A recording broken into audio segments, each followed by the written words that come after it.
Children, next topic what we are going to learn is Gibbs free energy G. Already we have learned a reaction that occurs under the given set of conditions without any external driving force is called a spontaneous reaction. Otherwise, it is said to be a non-spontaneous. In our day-to-day life, some reactions are occurring. For example, waterfall runs from downhill but never uphill. Running a water from a hill top to down means it's okay, but it will not go from bottom to top without any external agency. If a motor is there, it can be done, but without a motor, the down water cannot go into up. Children, I think you will understand. Next, one more example. Sugar dissolves spontaneously in a cup of coffee. Sugar dissolves, but never reappears in its original form spontaneously. Third, one more. We are taking a spoon. If this part is heated, the heat will spread from one end to the other end. Heat flows from the hotter object to a colder one, but never flows from colder to hotter. Next, consider two cylinders. If a gas present there, and if it is opened, the gas can spread from here to here. But gathering of the gas once more to one place is by spontaneous process impossible. These examples show that the process can occur spontaneously in one direction and cannot take place in opposite direction.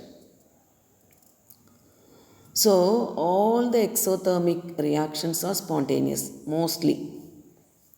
For example, methane, CH4 on combustion forming carbon dioxide and water. Delta H naught value is minus 890.4. It's an exothermic reaction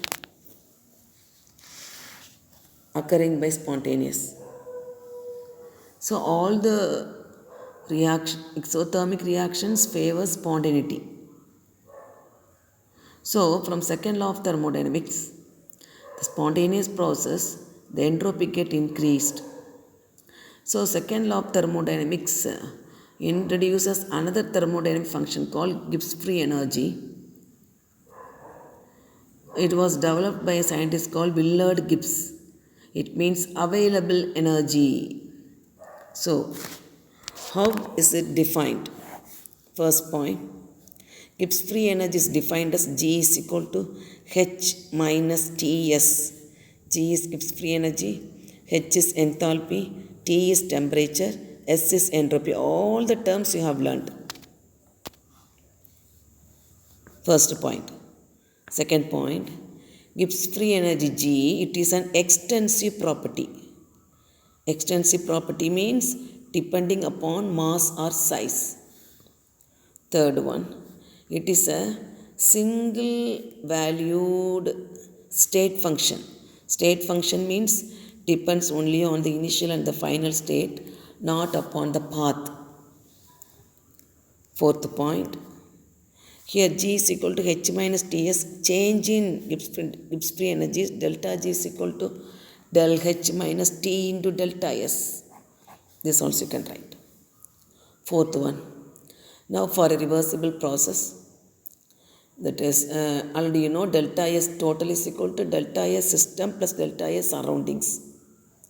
So there are three processes: spontaneous, non-spontaneous, equilibrium process. For a spontaneous process, delta G is always less than 0. For an equilibrium process, delta G is equal to 0. For a non-spontaneous process, delta G always greater than 0. Spontaneous, equilibrium, non-spontaneous. Next, How much amount of work done by the system? It can be derived. Fifth point. Change in Gibbs free energy is equal to del G is equal to del H minus T into delta S. From the first law of thermodynamics, we know that del H value, here this del H value is equal to del U plus P into delta V. Del U plus P into delta V. This del U value is Q minus W. Here this del S value is Q by T. Substitute all these values here. So del G is equal to del H means del U plus P delta V del H minus T into delta S.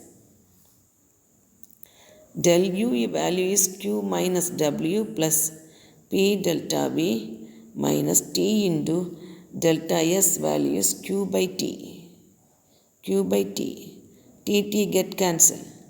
Plus Q minus Q get cancelled. That is del G is equal to minus W plus P delta V. Multiplying negative sign throughout, minus delta G is equal to W plus P delta V. W plus, W minus, sorry. W minus P delta V. This is work done.